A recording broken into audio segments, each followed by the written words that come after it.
Assalamualaikum warahmatullahi wabarakatuh. Perkenalkan, nama saya Dianesa Nugrahini dari Program Studi Akuntansi Fakultas Ekonomi dan Bisnis Universitas Islam Sultan Agung. Pada kesempatan kali ini, saya ingin menjelaskan tentang mata kuliah yang sedang saya ampu.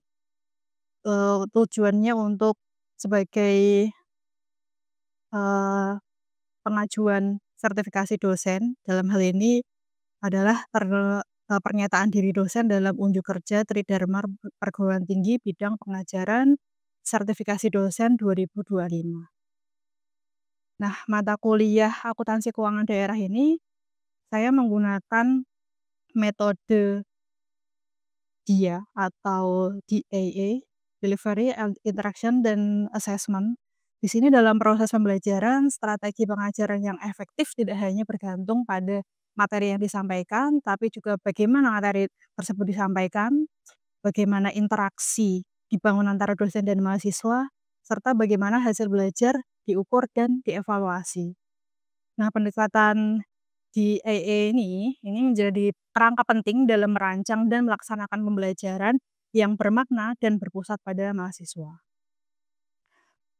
Untuk mata kuliah akuntansi keuangan daerah ini, itu akan membahas secara komprehensif tentang proses pencatatan transaksi keuangan, pengklasifikasian dan penyusunan laporan keuangan pemerintah daerah sesuai dengan peraturan perundang-undangan dan standar akuntansi pemerintah berbasis akrual. Mahasiswa akan dilatih untuk melakukan pencatatan transaksi keuangan, melakukan posting ke buku besar, menyusun neraca saldo, serta menyusun laporan keuangan pemerintah daerah. Kemampuan yang diharapkan untuk mata kuliah ini itu dengan pendekatan teoritis dan praktis, mahasiswa diharapkan memiliki kompetensi teknis serta pemahaman konseptual dalam menyajikan laporan keuangan yang transparan, akuntabel, dan sesuai dengan prinsip-prinsip good governance di sektor publik. Nah, untuk yang pertama itu tentang delivery, itu, di akuntansi keuangan daerah tentunya saya, eee, berdasarkan rencana pembelajaran semester. Dalam hal ini di, rencana pembelajaran semester atau RPS itu, terdapat CPL dan CPMK yang harus dicapai. Nah, untuk yang CPL-nya itu yang pertama terkait dengan sikap. Jadi diharapkan nanti mahasiswa itu dapat berperan sebagai warga negara yang bangga dan cinta tanah air, memiliki nasionalisme serta rasa tanggung jawab pada negara dan bangsa. Kemudian diharapkan nanti mampu mengkombinasikan kompetensi teknikal dan keahlian profesional untuk menyelesaikan penugasan kerja. Kemudian untuk keterampilan khusus, nanti mahasiswa diharapkan untuk secara mandiri mampu menyusun, menganalisis, dan menginterpretasi laporan keuangan entitas tersendiri dengan mengaplikasikan prinsip akuntansi secara mandiri, prinsip akuntansi atas transaksi sesuai dengan standar akuntansi keuangan. Kemudian, yang terkait dengan pengetahuan, diharapkan nanti mahasiswa itu akan menguasai konsep teoritis secara mendalam tentang pelaporan dan analisis, keuangan pemerintah. Kemudian untuk capaian pembelajaran mata kuliah, di sini ada beberapa CPMK. Yang pertama, mahasiswa mampu menjelaskan konsep akuntansi keuangan pemerintah. Yang kedua, mahasiswa mampu menjelaskan akuntansi pendapatan pemerintah daerah. Kemudian yang ketiga, mahasiswa diharapkan mampu untuk menjelaskan akuntansi belanja dan beban pemerintah daerah. Terus kemudian mahasiswa mampu menjelaskan akuntansi pembiayaan pemerintah daerah. Yang kelima, mahasiswa mampu menjelaskan akuntansi aset pemerintah daerah. Dan yang keenam, mahasiswa mampu menjelaskan akuntansi kewajiban pemerintah daerah. Dan yang ketujuh, mahasiswa mampu menyusun laporan keuangan di sektor pemerintah daerah. Nah, di sini untuk, acuannya, referensi untuk mata kuliah akuntansi keuangan daerah, saya menggunakan beberapa, buku. Yang pertama itu, bukunya Prof. Erlina, kebetulan ini 2015, tahun 2015, buku akuntansi keuangan daerah penerbit Salemba, kemudian ada beberapa peraturan yang digunakan. Yang pertama PP nomor 71 tahun 2010 tentang standar akuntansi pemerintah. Di sini sebagai acuan standar akuntansi pemerintah yang digunakan di pemerintah daerah khususnya. Kemudian ada buletin teknis dan peraturan-peraturan menteri lain yang dibutuhkan yang terkait dengan akuntansi keuangan pemerintah daerah. Selain itu, akuntansi keuangan daerah ini juga butuh referensi pendukung. Yang pertama itu PSAK tentu saja, yang di sini saya menggunakan yang khusus PSAK yang memang ada kaitannya sama laporan keuangan sektor publik atau pemerintah daerah ya dalam hal ini.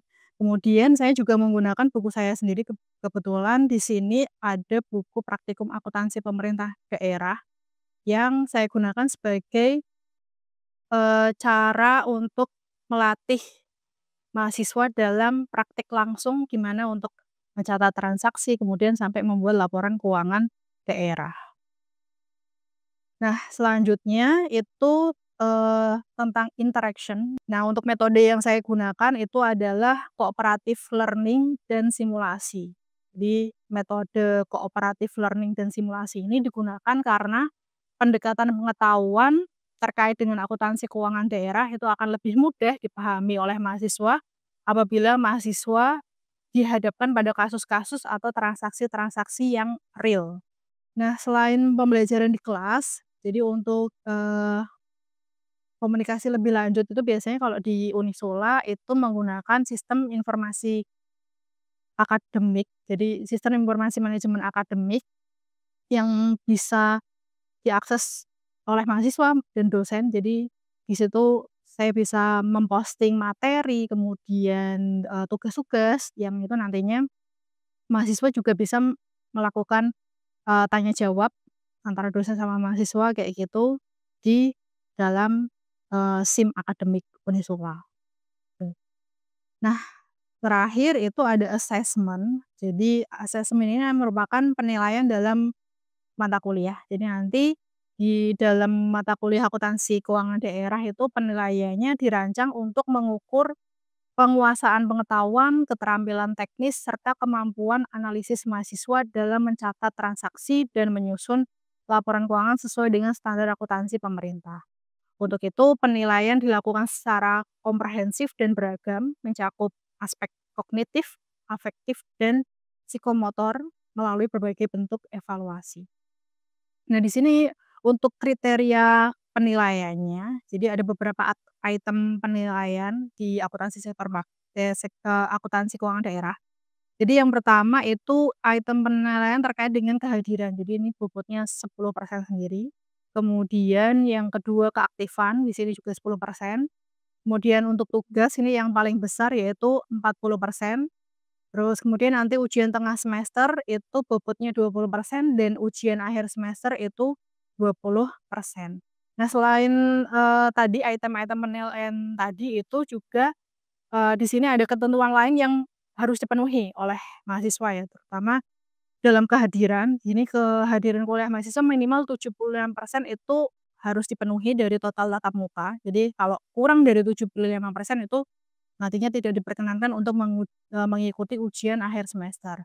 Kemudian untuk nanti penilaiannya itu dari kayak tugas gitu, berarti nanti tinggal ditotal aja dari total tugas dibagi sama 100%-nya, nanti ketemu nilai akhirnya itu berapa. Kemudian dari kriteria kelulusan itu dari nilai yang nanti dalam bentuk angka itu akan di-convert ke bentuk huruf. Jadi dari A sampai E nantinya, dan mahasiswa yang dinyatakan lulus itu adalah yang nilainya itu minimal B, gitu. Oke, jadi itu tadi yang bisa saya sampaikan yang terkait dengan mata kuliah akuntansi keuangan daerah. Nah, nanti setelah ini akan ada video yang bagaimana saya mengajar di kelas yang bisa dijadikan sebagai unjuk kerja dalam bidang pengajaran.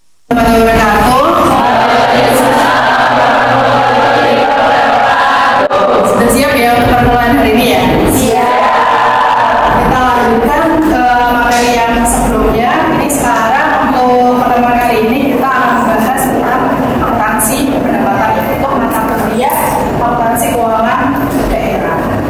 Oke.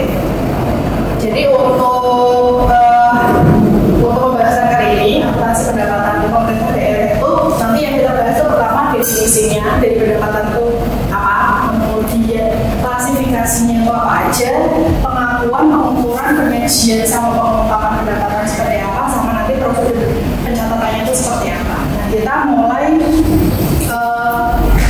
ini yang ada kaitannya sama akuntansi pendapatan. Jadi kalau pernah lihat kasus ini terkait sama kenaikan PPN, viral ya. Kita tiba-tiba awal tahun 2025 ini daerah itu akan beda lagi. Tapi ini salah satu yang menjadi concern untuk pendapatan.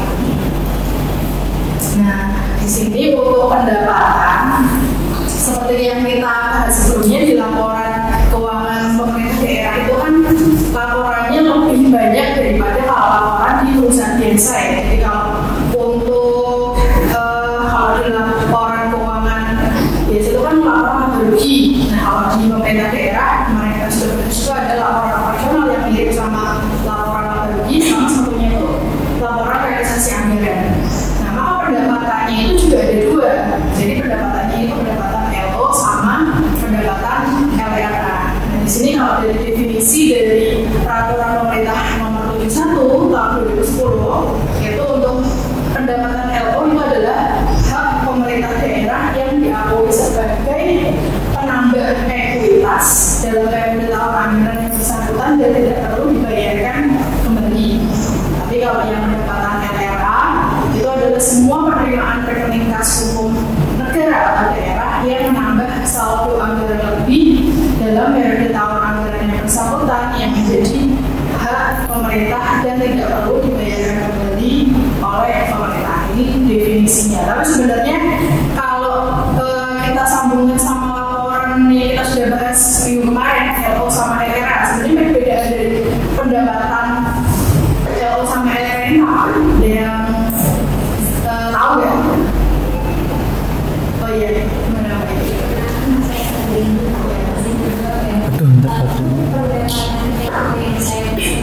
Meta. Jadi kalau pendapatan itu pendapatan yang bisa dicatat atau diakui meskipun kasnya belum masuk.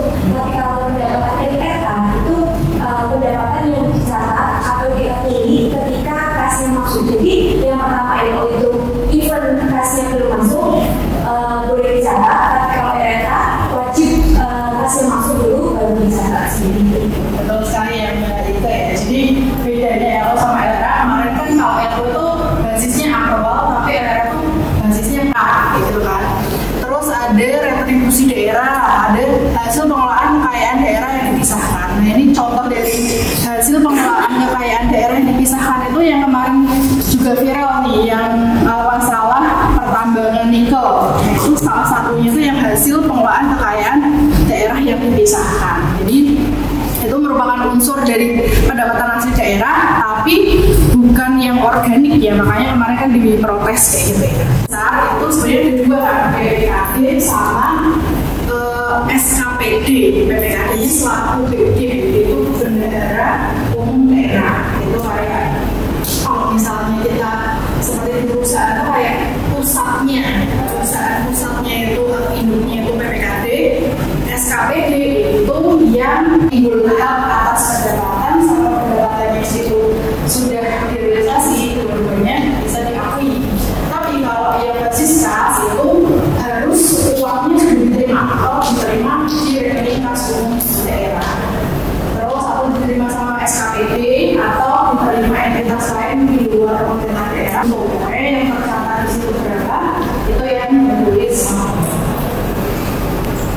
Kemudian sama ya berarti jadi bedanya paling kalau misalnya nanti ada pendapatan yang dalam mata uang asing itu harus dikonversikan dulu ke kurs setengah B. Ini sebenarnya mirip karena kalau di perusahaan ini dikonversikan. Nah ini penyajiannya untuk pendapatan LO itu jelas ditambah nanti ada kolom tambahan itu ada kenaikan penurunnya berapa, persentasenya itu berapa, itu yang LO. Kalau yang LR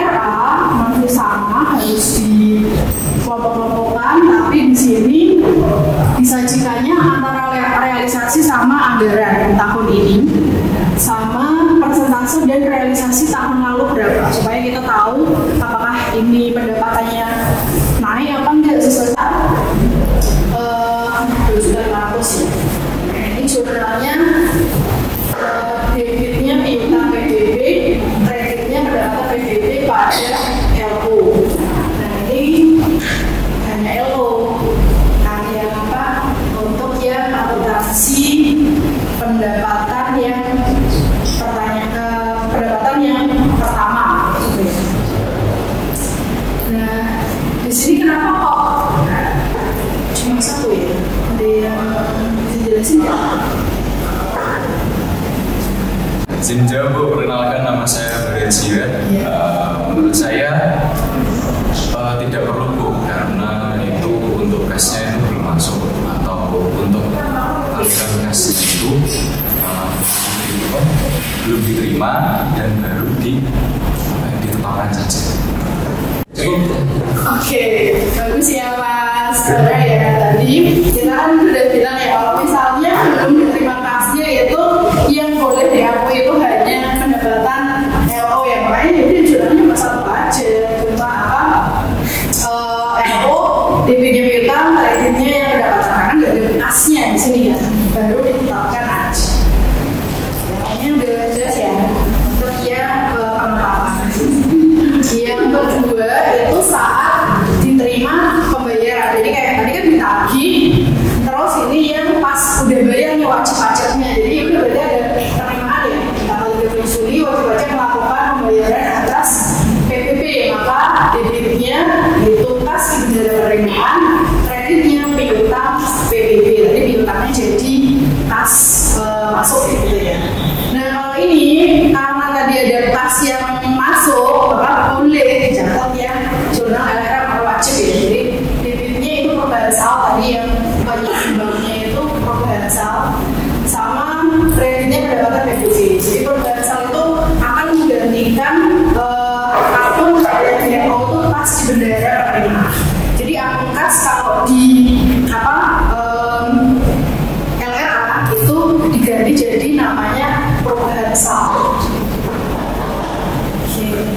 Lanjut ke yang pada saat penyetoran. Jadi nanti kalau setiap ada transaksi pendapatan, itu pendapatan yang diterima sama SPP atau yang tadi cabang-cabangnya itu harus disetorkan ke induknya, ke PPKD-nya, atau dalam hal ini istilahnya itu pas daerah. Nah pas penyetoran itu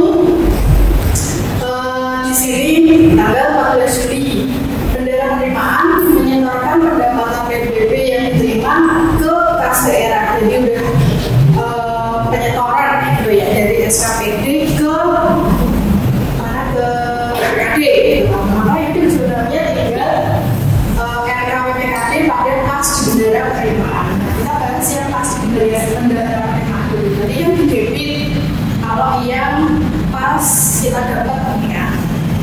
Nah terus habis itu di sini jadi di kredit. Nah penyeimbangnya itu RKPPKD. RKPPKD itu kayak yang tadi, cuma di sini wajib pajaknya yang setor ke langsung ke PPKD. Sampai sini apakah ada pertanyaan? Sudah jelas ya? Sudah jelas. Ini ada latihan, ada 5 transaksi, silakan nanti coba dikerjakan. Terus nanti kita bahas bareng-bareng ya.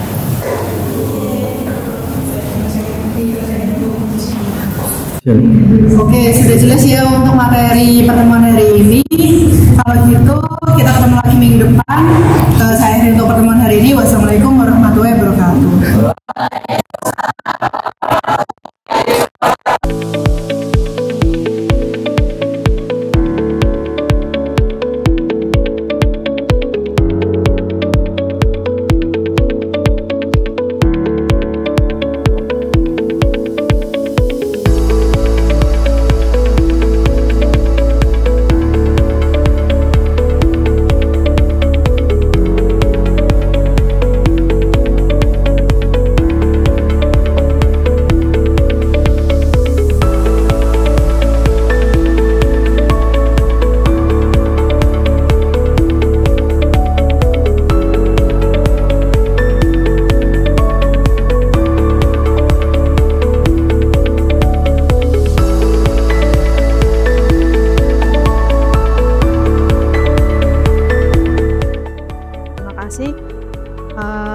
Kalau begitu saya akhir untuk pernyataan hari ini. Assalamualaikum warahmatullahi wabarakatuh.